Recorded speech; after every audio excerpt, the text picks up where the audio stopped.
नमस्कार, यहाँलाई इतिहास सम्बन्धी तथ्य जानकारी दिने यस हिस्ट्री इन नेपाली च्यानलमा स्वागत छ। अघिल्लो कार्यक्रममा खस साम्राज्यको उदय र पतन कसरी भयो भन्ने बारेमा चर्चा गरेका थियौं। विशाल खस साम्राज्यको विखण्डनपछि साना साना राज्यहरू बने। कुमाऊ, गढवाल, डोटी र जुम्ला राज्य अलग भएपछि कर्णाली प्रदेशको बाँकी रहेको भाग र गण्डकी प्रदेश समेतको सिन्जा साम्राज्यको स्थापना भयो। तर यो पनि अन्ततः आफ्नो परिवारका सदस्यहरू बीचको कलहको कारण टुक्रन गयो र ससाना 2200 र 2400 राज्यहरू बन्न गयो। यही दौरानमा 2200 राज्यको रूपमा एक सशक्त सल्यान राज्यको पनि स्थापना भयो। 2200 राज्यहरू मध्ये एक शक्तिशाली राज्य बन्न सफल रहेको सल्यान राज्यको उदय कसरी भयो यसबारे आजको कार्यक्रममा चर्चा गर्नेछौं। यो कार्यक्रम यस च्यानलका शुभेच्छुक तथा नियमित दर्शक अरुण विक्रम शाहज्यूको अनुरोधलाई स्वीकार गरी तयार गरिएको छ। विश्वास छ सदाझै यस कार्यक्रमलाई पनि उत्तिकै मन पराइदिनुहुनेछ। आउनुहोस्, नेपाल तथा विश्व इतिहासको बारे तथ्य तथा प्रामाणिक जानकारी दिने उद्देश्यका साथ इतिहासका विद्यार्थीहरूद्वारा निर्मित यस कार्यक्रमलाई मन पराई लाइक, शेयर र सब्स्क्राइब गरिदिनु अनुरोध गर्दै म कार्यक्रम प्रस्तुता सार्थक नेपाल यहाँलाई हार्दिक स्वागत गर्दछु।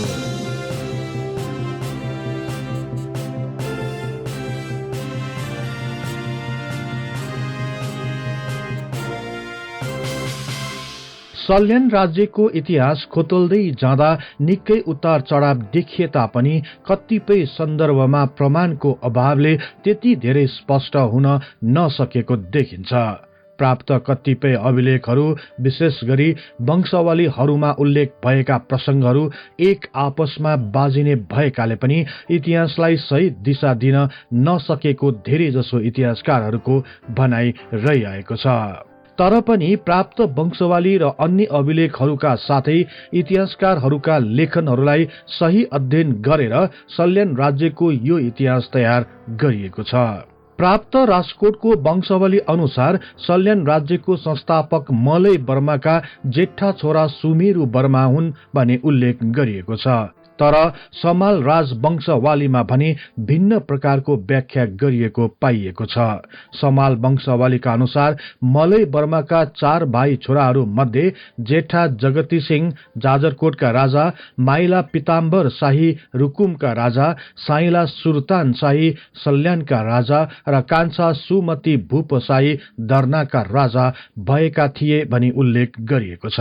अर्कोतर्फ बाणी विलासकृत सल्यानी वंशावलीमा सुल्तान पछि मामु, मामु पछि सुर्जु र सुर्जु पछि सुमेरु सल्यानका राजा भए भनिएको छ। यसरी वंशावलीमा भिन्न भिन्न तर्कहरूलाई प्रस्तुत गरिएकाले अन्योलता सृजना हुनु स्वाभाविक नै हो। तर इतिहासकारहरूले प्राप्त गरेका अन्य अभिलेखहरूलाई आधार मान्ने हो भने मलय वर्माका जेठा छोरा सुमेरु वर्मा नै भएको र उनी नै सल्यानको पहिलो राजा भएको उल्लेख गरेका छन्। इतिहासकारहरूका अनुसार सुमेरु वर्मा सुरुवातका सिन्जामा रहेका, त्यसपछि बजाङ बेगको प्रमुख प्रशासकको हैसियतले राजकाजमा सक्रिय रहेका थिए। पछि आफ्ना पिता मलय वर्माको शेषपछि जेठा छोराको रूपमा डोटी र जुम्ला बाहेकको कर्णाली प्रदेश र गण्डकी प्रदेशकै राजा भए। उनी सोझा र सरल भएकाले उनले आफ्ना महत्वाकांक्षी भाइहरूलाई नियन्त्रण गर्न सकेनन्। यसैको फलस्वरूप विशाल सञ्जा साम्राज्यको विघटन भयो। यसपछि 2200 र 2400 राज्यको रूपमा ससाना राज्यहरूको उदय भयो। सिन्जा साम्राज्यको पतन पछि विक्रम सम्वत 1475 मा बिलासपुर, जहारी, पल्लो मुसिकोट, बाफी सँगै सल्यान पनि स्वतन्त्र राज्यको रूपमा स्थापित भयो। राज्य विभाजनको क्रममा राजा सुमेरु वर्माले अंश बण्डाको रूपमा सल्यान राज्य प्राप्त गर्यो। यसपछि 2200 राज्यभित्र पर्ने यो सल्यान राज्यको गौरवशाली इतिहासको सुरुवात भयो। यो समयमा सल्यान राज्यको सिमाना पूर्वमा प्युठान र खुम्रीको हुल्लेरी धुरको, पश्चिममा भेरी नदीको साँध, उत्तरमा चौरजहारी, जाजरकोट, दक्षिणमा देउखिरीको काला पोखराको लेकसम्म फैलिएको थियो। राजा सुमेरु वर्माको बारेमा त्यति धेरै अभिलेखहरू प्राप्त भएका छैनन्। उनीपछि उनका छोरा मामु अथवा इन्द्र वर्मा सल्यानका राजा भए। राजा मामु अथवा इन्द्र वर्मा पछि सुर्जु अथवा सूर्य वर्मा राजा भए। राजा सूर्य वर्मा पछि उनका छोरा सुमेरु वर्मा द्वितीय सल्यानका राजा भए। उनीपछि सिंगारू वर्मा राजा भए। राजा सिंगारू वर्मा पछि काला सुल्तान सल्यानका राजा भए। सल्यान राज्यका संस्थापक सुमेरु वर्मा अर्थात सुल्तान पछि महत्वपूर्ण सल्यानी राजाको रूपमा यो राजवंशको 5औं पुस्ताका काला सुल्तानलाई नै मानिँदै आएको पाइएको छ। उनको नाम काला सुल्तान कसरी रहन गयो भन्ने बारे स्पष्ट पारिएको अभिलेखहरू भने प्राप्त भएका छैनन्। तर विभिन्न वंशावलीहरूमा उनी एक प्रतापी राजा भनी उल्लेख गरिएको छ। उनको बखान गर्ने सिलसिलामा उनलाई नृपकुल मणि अर्थात राजकुलका मणि भनिएको छ। राजा सुल्तानले सल्यानको फलाबाङमा एक कलात्मक मन्दिर, महाकालीको मन्दिर तथा नारायणको मन्दिर पनि बनाएका थिए। राजा काला सुल्तानले फलाबाङलाई नै शीतकालीन राजधानी बनाए भने ग्रीष्मकालीन राजधानीको रूपमा सल्यानको खलङ्गालाई छनौट गरेका थिए। काला सुल्तानको समयमा नै सल्यान राज्यमा दाङको तराई प्रान्तलाई समेत समावेश गरिएको थियो। उनीपछि क्रमशः कनक शाह र संग्राम शाह सल्यानका राजा भए। राजा संग्राम शाह पछि प्रताप शाह सल्यानका राजा भए। सल्यानी वंशावलीमा उनलाई धर्मात्मा र बाहुबली राजाको रूपमा प्रस्तुत गरिएको छ। प्राप्त अभिलेखमा राजा प्रताप शाहले विक्रम सम्वत 1691 मा फलाबाङ दरबारमा तोप बनाउन लगाएका थिए। यस अभिलेखले राजा प्रताप शाहले सल्यानको सामरिक शक्तिलाई वृद्धि गर्दै शक्तिशाली सैन्यको निर्माणमा विशेष जोड दिएको निष्कर्ष निकाल्न सकिन्छ। यसको साथै बृहत आकारको तोपको निर्माण र आवश्यक गोला बारुदको व्यवस्थाले सल्यानको सामरिक शक्तिमा अत्यन्त महत्वपूर्ण उपलब्धि भएको मान्न सकिन्छ। सल्यानलाई बाह्य आक्रमणबाट जोगाउन थर्कोट गढीमा गोलघरको निर्माण गरी तोप, ढाल, तरवार र लडाईँमा प्रयोग गर्ने बाजाका सामग्रीहरू पनि तयारी अवस्थामा राख्न लगाएका थिए। राजा प्रताप शाहपछि उनका छोरा तुला शाह सल्यानका राजा भए। राजा तुला शाह पनि धर्मात्मा र दानी राजा थिए। प्राप्त अभिलेख अनुसार राजा तुला शाहले विक्रम सम्वत 1739 मा भूमि दान गरेका थिए। राजा तुला शाह पछि उनका छोरा पृथ्वीपति शाह सल्यानका राजा भए। राजा पृथ्वीपति शाहले सल्यानलाई यस क्षेत्रको एक महत्वपूर्ण र शक्तिशाली राज्यको रूपमा उभ्याएका थिए। उनको कुशल राजनीति र कूटनीतिले गर्दा सल्यानलाई बाह्य आक्रमणबाट जोगाएका थिए। राजा पृथ्वीपति शाह पछि उनका छोरा मानदत्ता शाह र राजा मानदत्ता शाह पछि उनका छोरा संग्राम शाह द्वितीय सल्यानका राजा भए। राजा संग्राम शाह द्वितीय पछि श्रीकृष्ण शाह सल्यानका राजा भए। सल्यानको इतिहासमा राजा श्रीकृष्ण शाह सबैभन्दा चर्चित राजाको रूपमा परिचित भएका छन्। राजा श्रीकृष्ण शाहको पालामा सिद्ध भगवन्तनाथ देश देशावर घुम्दै विक्रम सम्वत 1820 तिर सल्यान राज्यमा आइपुगे। सिद्ध भगवन्तनाथको सिद्धि र विद्वत्ताबाट श्रीकृष्ण शाह ज्यादै प्रभावित भए। यही प्रभावका कारण राजा श्रीकृष्ण शाहको सिद्ध भगवन्तनाथसँग मित्रता कायम भयो। यही मित्रताको माध्यमबाट विक्रम सम्वत 1823 मा राजा पृथ्वी नारायण शाहकी छोरी विलास कुमारी र श्रीकृष्ण शाहका जेठा छोरा तथा युवराज रणभीम शाहबीच विवाह भयो। यो वैवाहिक सम्बन्धमा सिद्ध भगवन्तनाथकै अहम भूमिका रहेको थियो। युवराज रणभीम शाहको विवाह भएको 2 वर्षपछि अर्थात विक्रम सम्वत 1825 मा सल्यानी राजा श्रीकृष्ण शाह र सिद्ध भगवन्तनाथ बीच एक धर्म सन्धि भयो।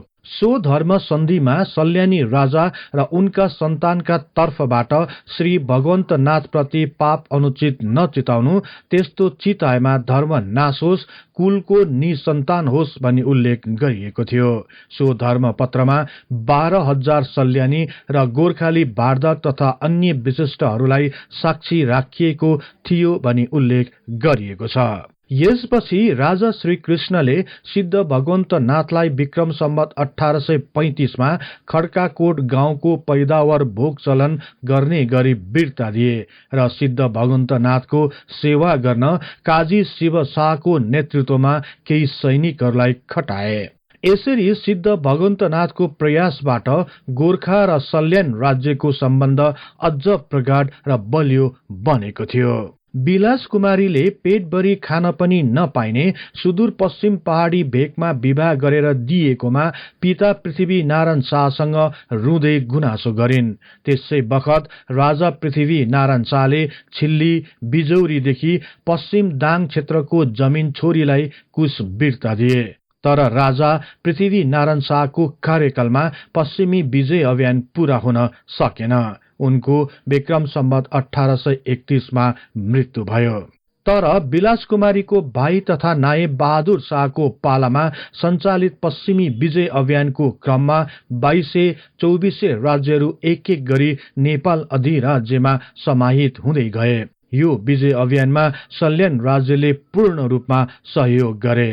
नेपालले जुम्लामा गरेको सफल आक्रमणमा पनि सल्यानले सैनिक सहयोग गरेको थियो। त्यस्तै कुमाऊका प्रभावशाली मन्त्री हर्षदेव जोशी र त्यहाँको राजाबीच द्वन्द्व चल्दा मन्त्री हर्षदेव जोशीले सल्यानी राजा मार्फत नेपाल दरबारसँग सम्बन्ध कायम गरेका थिए। मन्त्री हर्षदेव जोशीलाई कुमाऊमा नेपालको पक्षमा वातावरण तयार पार्न सल्यानका राजा श्रीकृष्ण शाहले प्रमुख भूमिका खेलेका थिए। यस प्रकार राजा श्रीकृष्ण शाहको पश्चिम नेपाल विजय अभियानमा महत्वपूर्ण योगदान रहन गयो। यसैको फलस्वरूप नायब बहादुर शाहले सल्यानलाई ससम्मान आश्रित राज्यको रूपमा थमौती गरे। यसका साथै आफ्ना पिताले कबुल गरे बमोजिम नै नायब बहादुर शाहले आफ्ना दिदी विलास कुमारीलाई वीरता स्वरूप पहाड मधेसको ठूलो क्षेत्र पनि दिए। राजा श्रीकृष्ण शाह धर्मात्मा, दूरदर्शी र व्यवहारमा निपुण बुद्धिमानी राजा थिए। तर विक्रम सम्वत 1850 आफ्ना छोरा रणभीम शाहलाई राजा बनाई आफू काशीवासतिर लागे।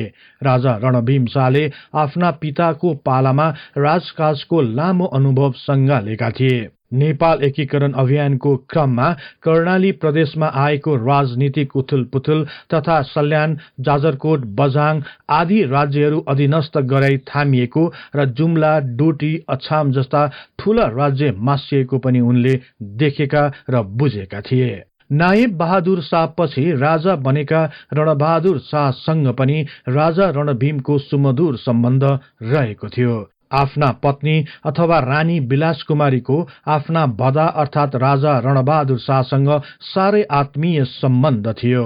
रानी विलास कुमारी नेपालमा आउने जाने गर्दथिन्। त्यस्तै राजा रणबहादुर शाहले राजा रणभीम शाहलाई साह्रै सम्मान गर्दथे। उनीहरू बीच भएको पत्राचारमा राजा रणबहादुर शाहले सल्यानका राजा रणभीम शाहलाई अनेक मानार्थ शब्दहरू जस्तै श्री मन्म महाराज, श्री श्री श्री रणभीम शाह भनी सम्बोधन गर्दथे। तर विक्रम सम्वत 1863 वैशाख 14 गतेका दिन एउटा सोच्दै नसोचेको घटना घट्न गयो। सो दिनको राति खजान्ची त्रिभुवन खवासको घरमा कचहरी बसिरहेको बेला तत्कालीन मुख्तियार रणबहादुर शाहको हत्या गर्यो। यो हत्याको खबरले सल्यानका राजा रणभीम शाह र रानी विलास कुमारी साह्रै मर्माहत भए। घटनाको खबर सुन्ने बित्तिकै स्तब्ध भएकी विलास कुमारी हतार हतारमा काठमाडौँ आइपुगिन्।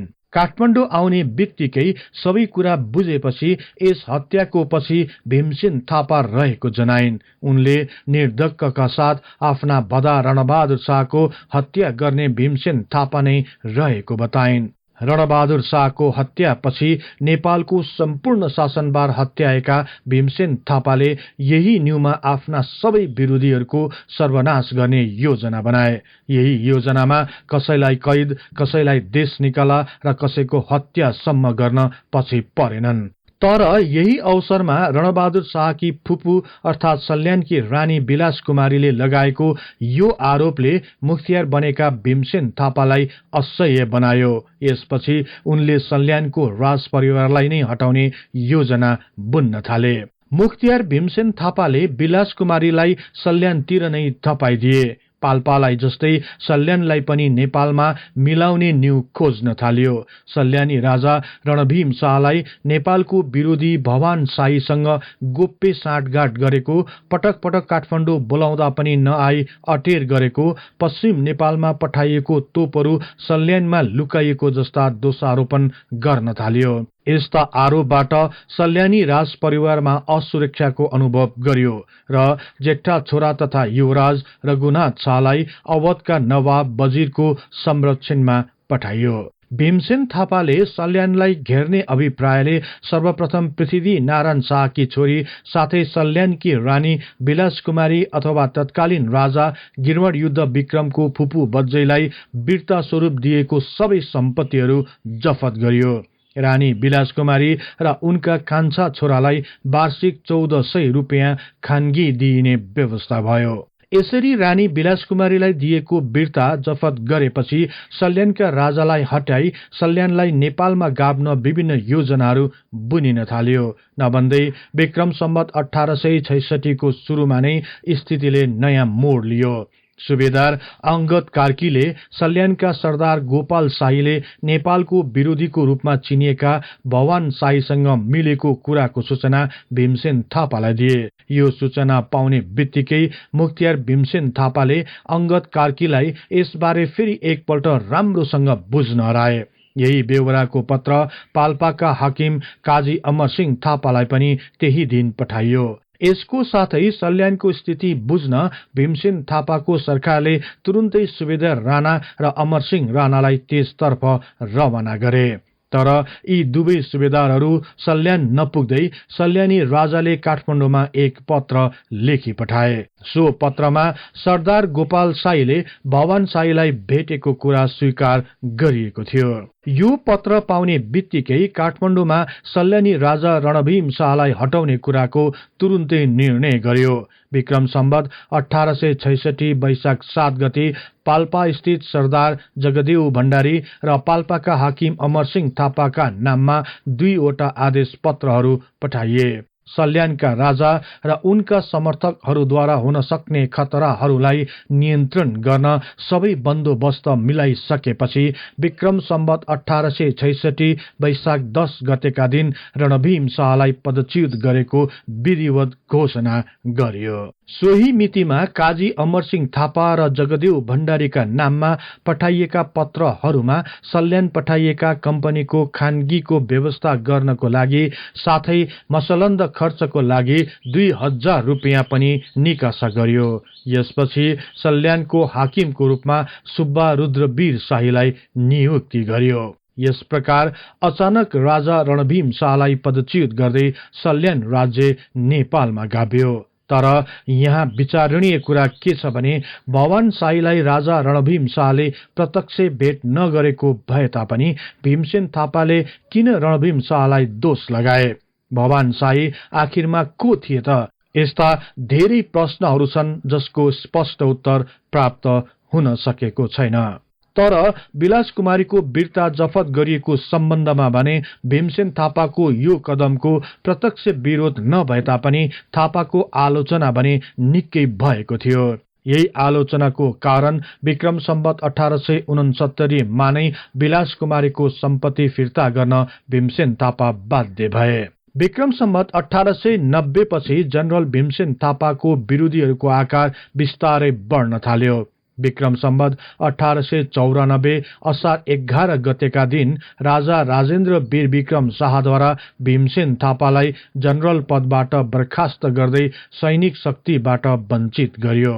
भीमसेन थापाको शक्ति कमजोर भएपछि राजा राजेन्द्र वीर विक्रम शाहले विलास कुमारीको जफत भएका सबै मालमत्ताहरू फुकुवा गरिदिए। यसरी भीमसेन थापाको पतनसँगै सल्यानी राज परिवार प्रतिको दृष्टिकोणमा धेरै अन्तर देखिन सुरु भयो। विक्रम सम्वत 1894 माघमा श्री 5 राजेन्द्र वीर विक्रम शाहको नामबाट लेखिएको पत्रमा रणभीम शाहका उत्तराधिकारी तेज बहादुर शाहलाई पुनः राजा लेख्न पाउने र फलाबाङको आयस्ता खानगी पाउने उल्लेख गरियो।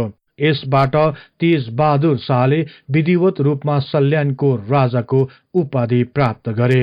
तेजबहादुर शाहले नेपाल नरेशबाट राजाको उपाधि प्राप्त गरेपछि फलाबाङको थाना गाउँको राजदरबारमा आई बस्न थाले।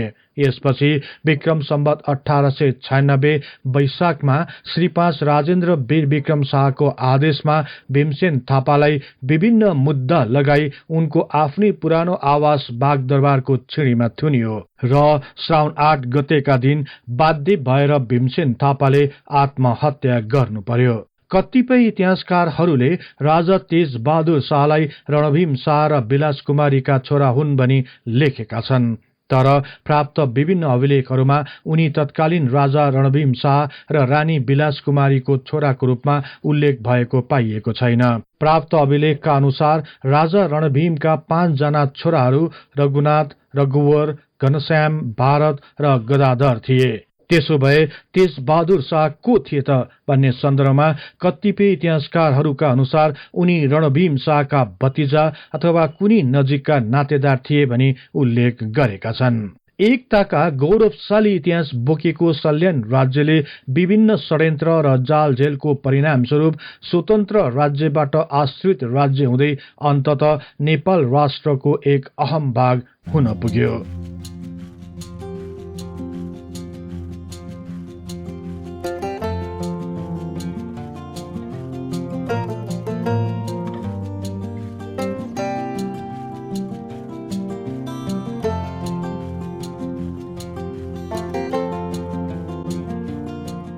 यो कार्यक्रम यहाँहरूलाई कस्तो लाग्यो कृपया कमेन्ट बक्समा लेखी पठाउनुहोला। यस्तै रोचक तथा तथ्य इतिहासको लागि हिस्ट्री इन नेपाली च्यानललाई सदैव सम्झनुहोस्। इतिहासको कुनै पनि कालखण्ड बारे तपाईलाई सुन्न र बुझ्न चाहना राख्नु भएको छ भने तल रहेको कमेन्ट बक्समा उल्लेख गर्नुहोस्। हामी सो बारे प्राथमिकताका साथ कार्यक्रम बनाउने नै छौं। जाँदा जाँदै यस च्यानललाई लाइक, शेयर र सब्स्क्राइब गर्दै बेल आइकनमा क्लिक गरी हाम्रो यो तथ्य इतिहासको बारे ज्ञान प्रसार गर्ने लक्ष्यलाई साथ दिनुहोस् भन्दै अर्को कार्यक्रममा फेरि भेट्ने बाचा गर्दै म सार्थक नेपाल बिदा हुन्छु। हवस् त, नमस्कार।